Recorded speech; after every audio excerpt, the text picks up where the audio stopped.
Okay, so we are discussing the third phase of dart programming language.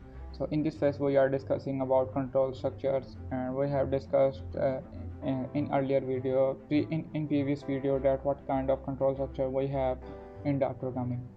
So in this video tutorial, we will see the first control structure, that is selection, sequence, and selection.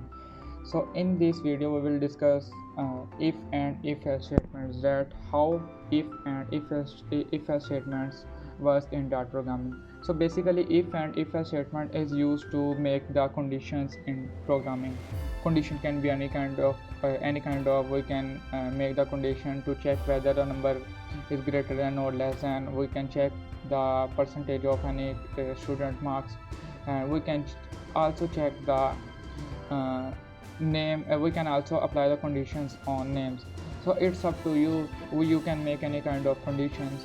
So it's up to you. We can create any kind of conditions according to our choices.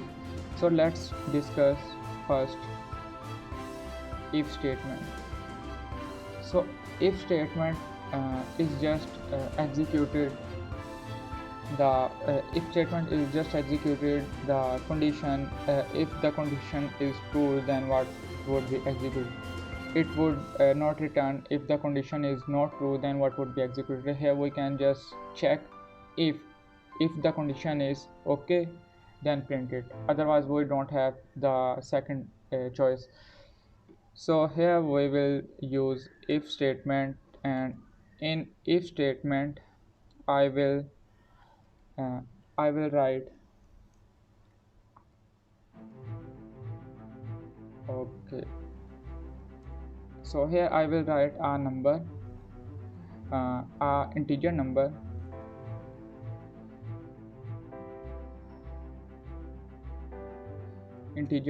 a, and specify the value of a. For example, here I specify the value of a is 14, and here I will make the condition if a greater than 10. So print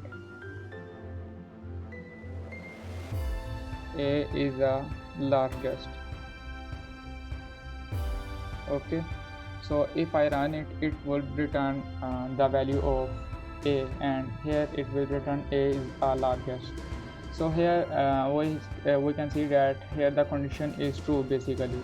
So if we replace the value of condition, and here I specify, for example, a greater than 40, then print a is the largest, it would not return, because this condition does not have any other option that if the condition is not true, then what would be print it out.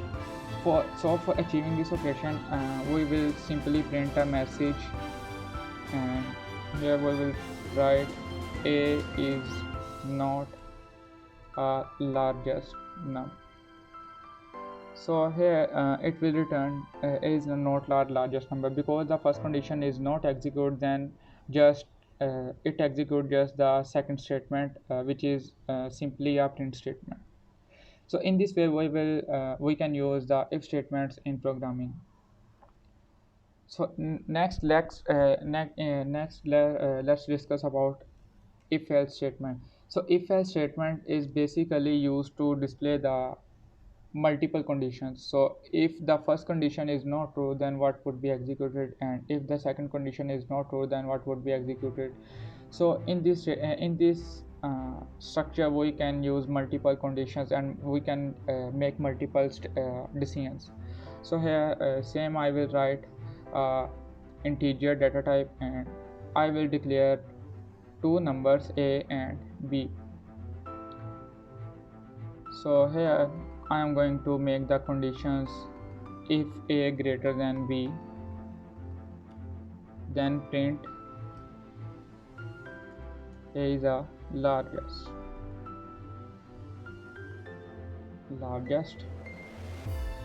and if b greater than a, then print b is a largest. So here we have total two conditions and checking here the comparison between numbers.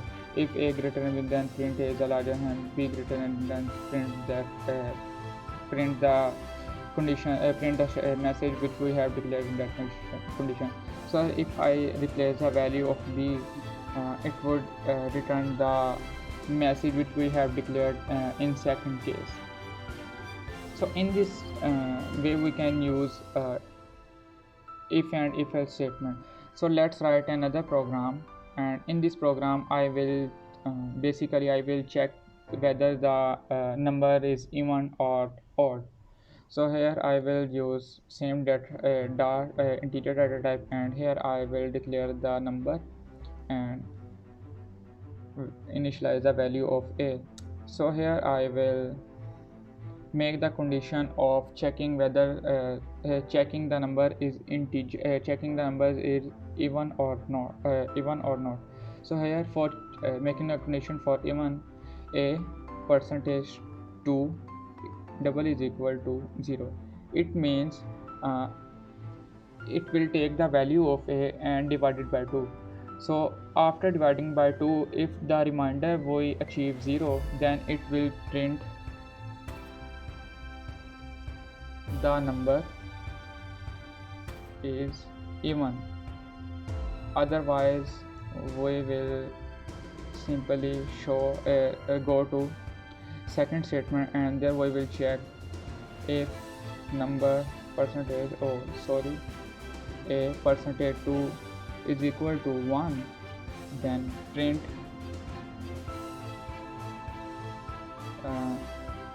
the number is odd.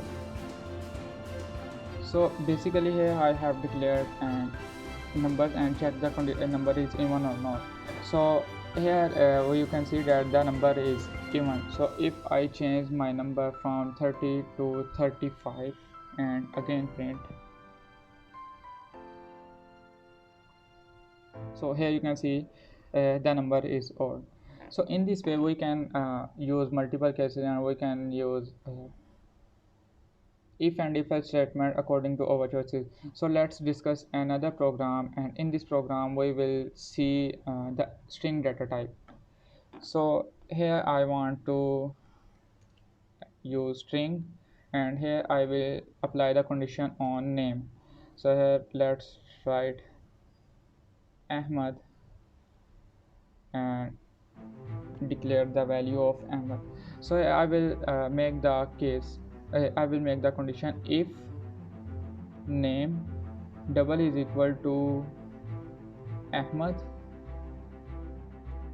then print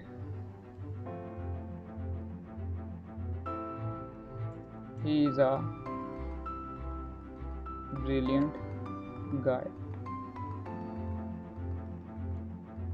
Otherwise we will simply go to otherwise simply we will show the message please enter another name. Okay, so run it and check if the condition is true or not. So here it is checking, basically it is printing both statements please and enter another name is also printing here. So if name is Ahmad, so basically it should not print this.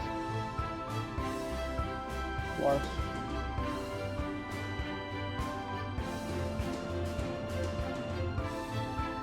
Okay, let's check it and remove from here. Okay, like Muhammad, and see again, run it and check please and enter another name. So in this way we can use a string data type with decision making statements.